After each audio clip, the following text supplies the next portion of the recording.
think the first interesting thing for me, and this was back in the early 1970s, was that the early dance movement in the United States wasn't really that big yet. And the fact that here in Chile, thousands of miles away, there was somebody who was already working in the field. So it was very exciting to come to a foreign country in a place where people were doing, at that point Sara was only doing Renaissance dance.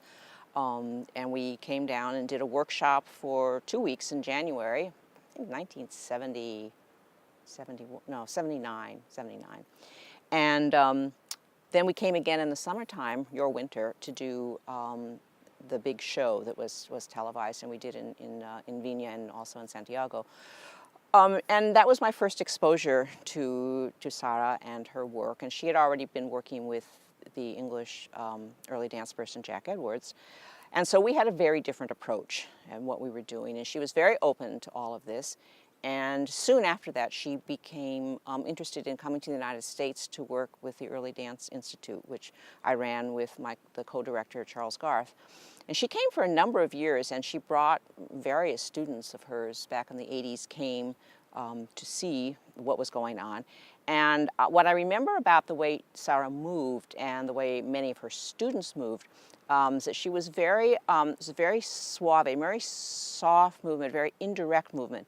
And she immediately became one of Wendy Hilton's biggest supporters. Wendy was teaching Baroque dance at the time, and I believe that was one of her initial introductions to Baroque dance. And she and Wendy got along really well, as did Sara's students, because Wendy's movement, which is not necessarily the same as Shirley Wind or Kathy Tarosi or other people that were working in Baroque dance, but very indirect, very soft, and very subtle. And that was the kind of movement that I think Sara preferred, and she was very, very good at doing sort of subtle movements. And you don't get a lot of that anymore because we are forced to do early dance productions on huge stages where it's like an opera where you have to project to row 47, you know. And so subtle movements don't work so well. But Sara was lucky here in Chile to have performing opportunities in places where she could use that very special kind of movement that she had. It was very special, and I've not seen anybody since then that uses that kind of subtlety as well as Sara did.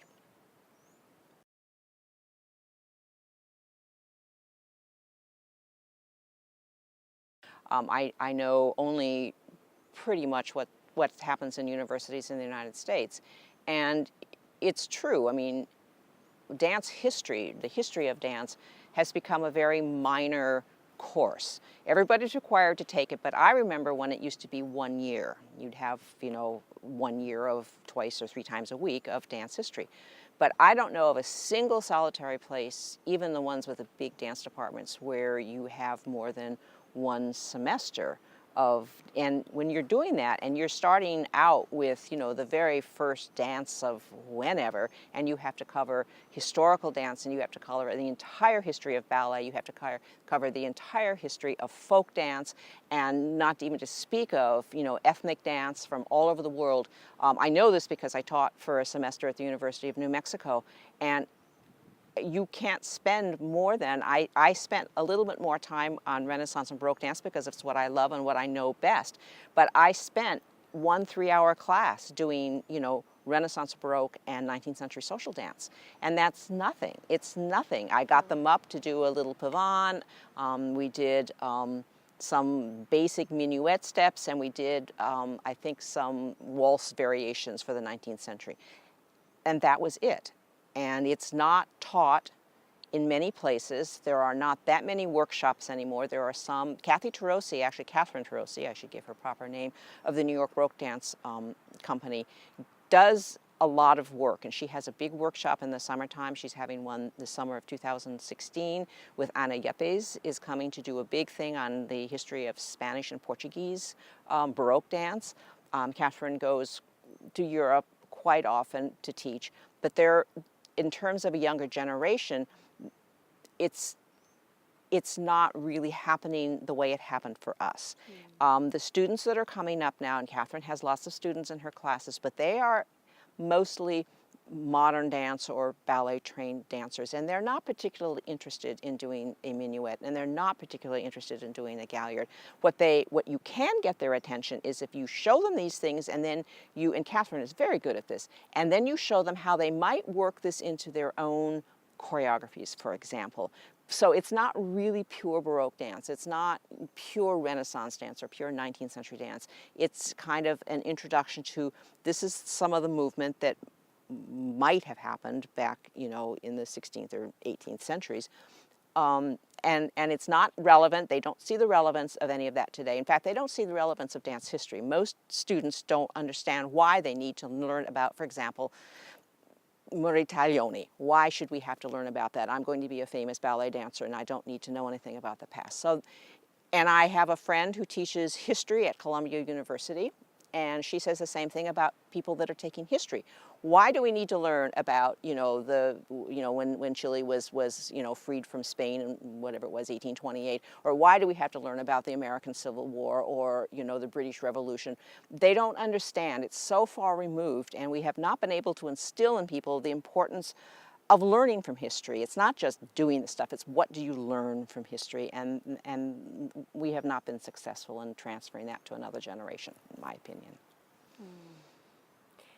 But do you feel that really it's important to have history of dance and all? Absolutely. That's what you know. That's what Yes. Before I sort of gave up the dance world, that's what I did, was teach Yes. dance history in universities, so important. and it's very important. And it's not so much important. I think part of the problem is that if you go in teaching, let's say you're going to teach a course in Baroque dance, and the first thing you say, and I used to do this, you know, comes out of your mouth, we're going to learn authentic Baroque dance, and immediately people just turn off. They don't, the word authenticity needs to be eradicated in all languages out of the vocabulary, I believe, because we can't truly say that we are teaching an authentic minuet or an authentic waltz or an authentic galliard. We can't really say that because we have only paper records, and we have, you know, some visual records and some letters and stuff, but we don't really, it's all up to interpretation, which is why when you see the work of Jack Edwards, let's say his Renaissance work compared to the work of Charles Garth, they look totally different. Or Ingrid Brainerd's work looked totally different than Barbara Sparti's, you know, early Italian Renaissance. It's because it's very subjective, and many times we feel so passionate about what it is that we do that we use the wrong language in trying to excite another generation of people. And I know I've been guilty of that myself. So I think there's no question about the fact that it's important to save the legacies of all the figures that are important to any particular dance field or world, country. So I believe that since Sara was very instrumental, and she was Ms. Early Dance, if you want to say, here in Chile, but she also, of course, knew about many other kinds of dance. She was, you know, a well-trained dancer, so this was just expanding her range. I believe it's important for people in Chile to understand how difficult it was in the early days to do this work. This is not, you know, this is not a very popular thing when Sara and those of us that worked in this field started. So I think it's important for her legacy. It's important for students in Chile to understand that there is, in fact, an important sort of legacy of Chilean dance. I mean, we learn in dance history about, you know, Italian dance and French dance, but you know, to have Chile represented in that, I think is very important. And the work she did was very important. And when she had her dance group, it was one of the few in the world, mind you, at that time, that was active and doing, you know, not recreational work, but doing professional work, and that's a very important thing. And I also think that now that we have the possibility of using technology for these things, I think that websites, people don't, I regret to say this, having worked in a library, people don't really go to libraries anymore. And if it doesn't exist on the internet, it doesn't exist. I disagree with that because I love looking and touching paper. But I understand that that is where a certain generation is going to be coming from. And they want instant access. They don't want to get in their car and get a library card and sit and wait for an hour for the boxes to arrive. And I see this, that this is the way, it's the wave of the future. It is the future. So unless, and you can't digitize everything, I understand that. So as a curator, it's really important to pick those objects or those pieces of paper, analog paper, that are going to be most important, are going to most demonstrate, the good work of whatever subject you're putting up on the web. But it took me a long time to come to say this because I worked at the Library of Congress, and I dealt in archival materials, and it's just it's sad to see, but it's my older generation speaking. I mean, I love libraries, I love paper. But I know that it's something of the past, and we can encourage our students to go to the library. But the first thing they're going to do is they're going to go to Wikipedia or some other such thing. So to have a good website, I think, is very, very important. We learn. We go to school. We learn our theater art. We learn our music. We learn our dance.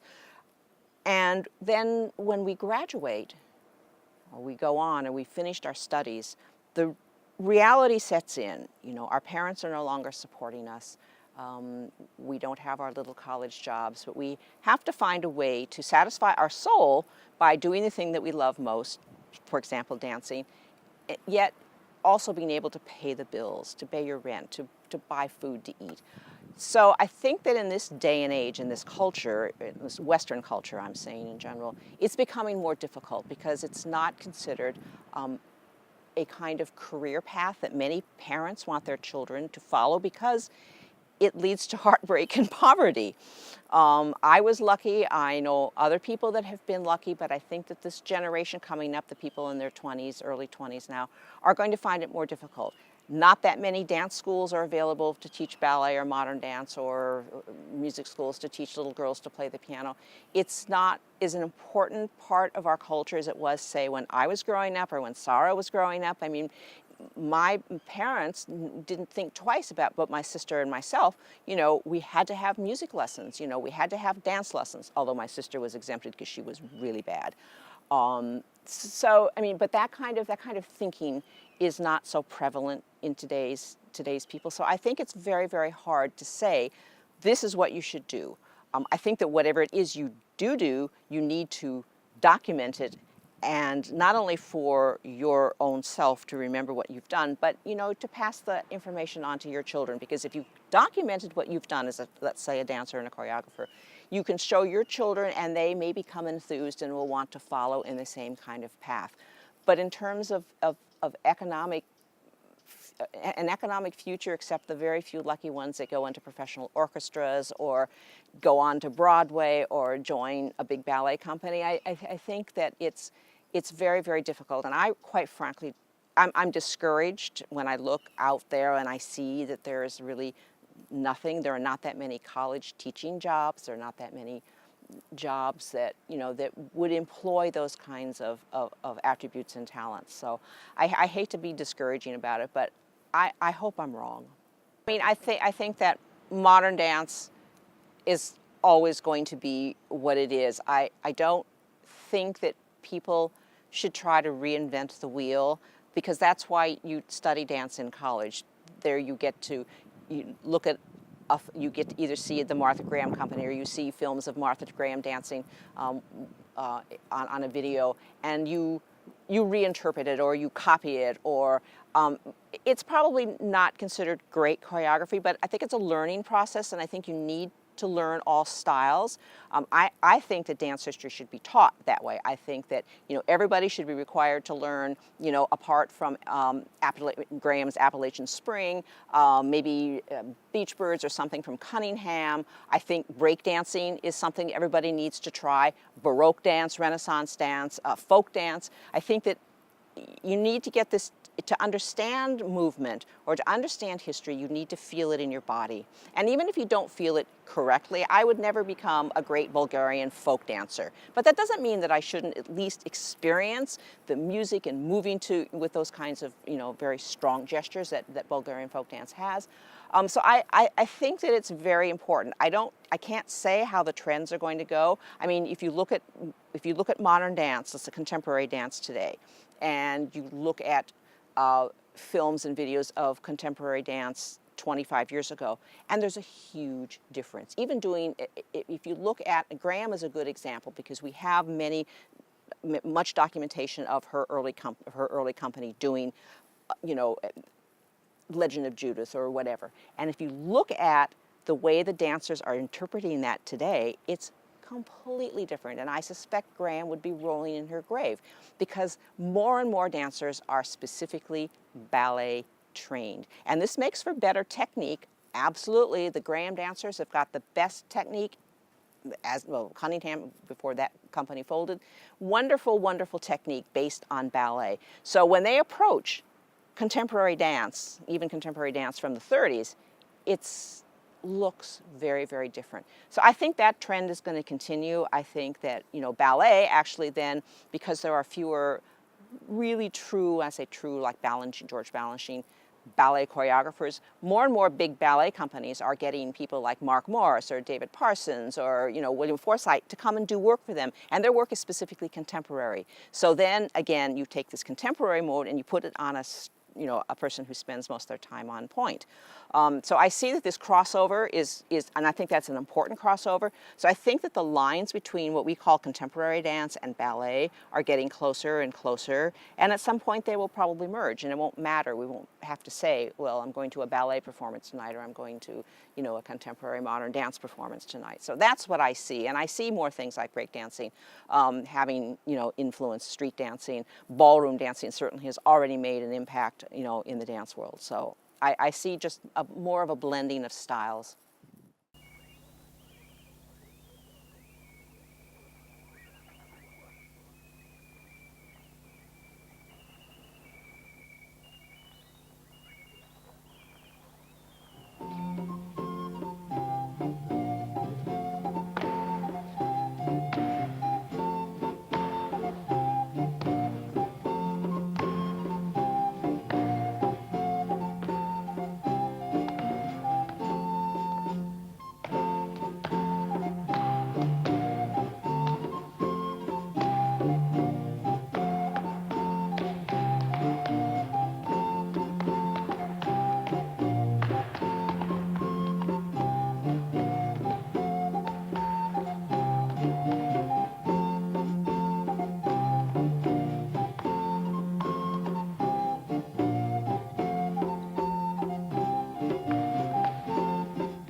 way many of her students moved, that she was very suave, very soft movement, very indirect movement. And she immediately became one of Wendy Hilton's biggest supporters. Wendy was teaching Baroque dance at the time, and I believe that was Sara's, one of her initial introductions to Baroque dance. And she and Wendy got along really well, as did Sara's students, because Wendy's movement, which is not necessarily the same as Shirley Wind or Kathy Tarosi or other people that were working in Baroque dance, but very indirect, very soft, and very... and that was my first exposure to Sara and her work. And she had already been working with the English early dance person Jack Edwards. And so we had a very different approach in what we were doing. And she was very open to all of this. And soon after that, she became interested in coming to the United States to work with the Early Dance Institute, which I ran with the co-director, Charles Garth. And she came for a number of years, and she brought various students of hers back in the 80s, came to see what was going on. And what I remember about the way Sara moved, and the fact that here in Chile, thousands of miles away, there was somebody who was already working in the field. So it was very exciting to come to a foreign country, in a place where people were doing, at that point Sara was only doing Renaissance dance. And we came down and did a workshop for 2 weeks in January, I think 1970, 79. And then we came again in the summertime, your winter, to do the big show that was televised, and we did in Viña and also in Santiago.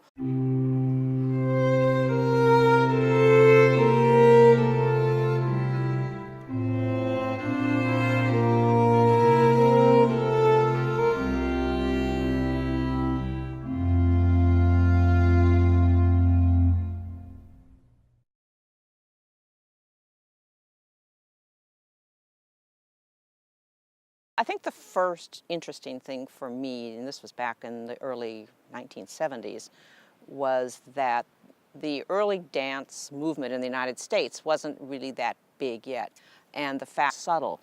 And that was the kind of movement that I think Sara preferred, and she was very, very good at doing sort of subtle movements. And you don't get a lot of that anymore, because we are forced to do early dance productions on huge stages where it's like an opera, where you have to project to row 47, you know. And so subtle movements don't work so well. But Sara was lucky here in Chile to have performing opportunities in places where she could use that very special kind of movement that she had. It was very special, and I've not seen anybody since then